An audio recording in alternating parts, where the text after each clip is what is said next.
Welcome to Blue Talks.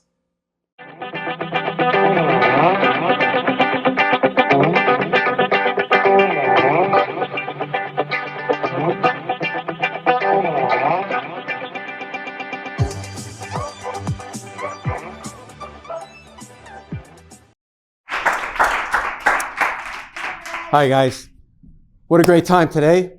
34 years in the cleaning business, okay? The day I sold the business, all right, 1 week later, I was visiting a friend and I told him about my previous calling, what happened. And he said, Ray, what'd you do about it? And I said, what do you mean, Pete? He said, Ray, you were given a gift. That moment, that night, I didn't sleep well. The next day, I had the idea for the book. The first calling came 5 years before. I guess he thought I wasn't ready, okay? But I was waiting to buy something. My wife had left for to Costa Rica to take care of her mom. And I wanted to, you know, you buy stuff that you don't think you want to buy. This was a lot, okay? I had bought a lot already in Arkansas. So I decided I was ready to buy it, but I needed a sign. A lot of times we ask for signs, okay? And I was supposed to call 5 o'clock on a Friday afternoon, November 19th, 2010. And 4:30, sitting at my desk at home, believe in me, okay? Believe in me, it was there. The hair rose on my arms, that little whoosh, okay? And I sat back and I said, yeah, okay, it was there. It felt like minutes went by, you know, it was just seconds. And that was it. I said, so for 5 years, I thanked him for that calling, what he gave me. But that day that my friend said, Ray, you're given a gift, you need to, the next day I had the whole book, what I need to write about. And the first week I never wrote anything before, okay? So, and I came across, you have to have a website. Okay, oursoulsdirection.com. I've kept it ever since. And it's all about remembering, my book was about remembering the bad things that a lot of people have done bad things and they forget about them, okay? A lot of people are arrested and put in jail, okay? But they're not arrested for the things they really did. A lot of people just did things and they blended in, okay? Hit and runs, okay? You only catch 20% of the people. The other 80%, they're out there, still out there. So all these chapters I started getting forward and writing into as far as lying kills people. Lying puts people in jail. Human trafficking. Okay, they're now doing body parts in human trafficking. Abuse of authority. George Floyd was killed by use of authority. Murder. All the different things that are being done every day, and they're increasing. Okay, everything is on the rise.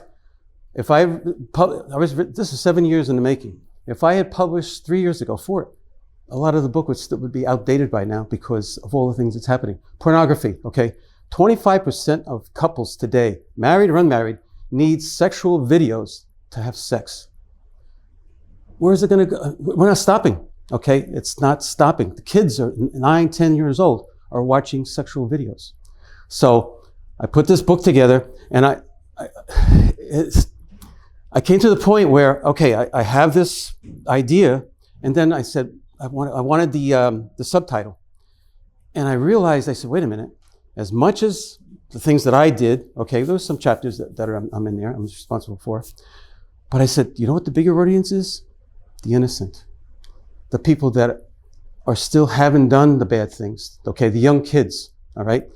70% of crime comes from kids in single parent homes. The fathers are not there. They're getting their education on the street. So I said, I need to reach the kids before they get to that line. And so I figured out that my actual book was the line in the sand, all right? That 95% of the population of the world doesn't cross that line. They live on this side, just normally. They just don't want to cross.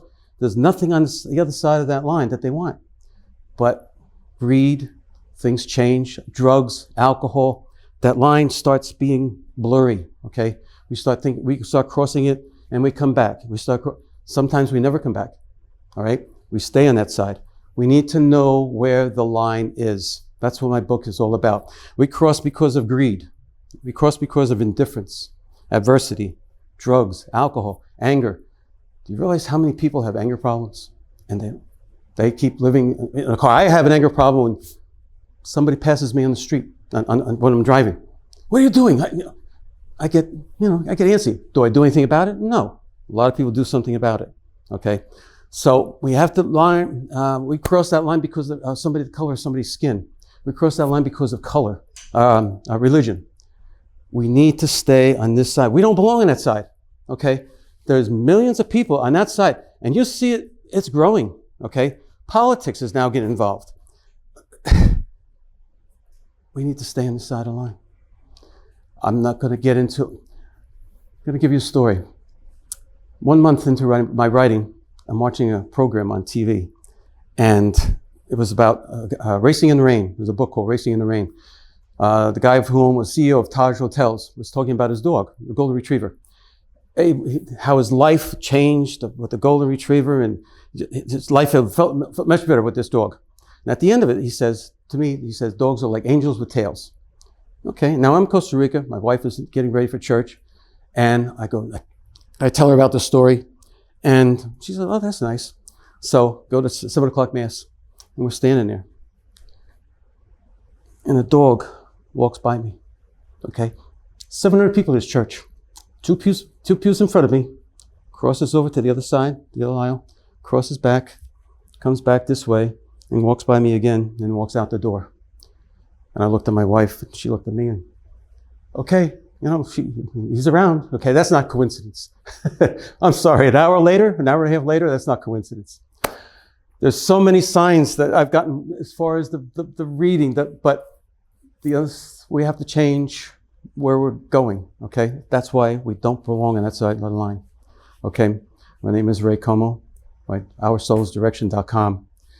Believe. Thanks, guys.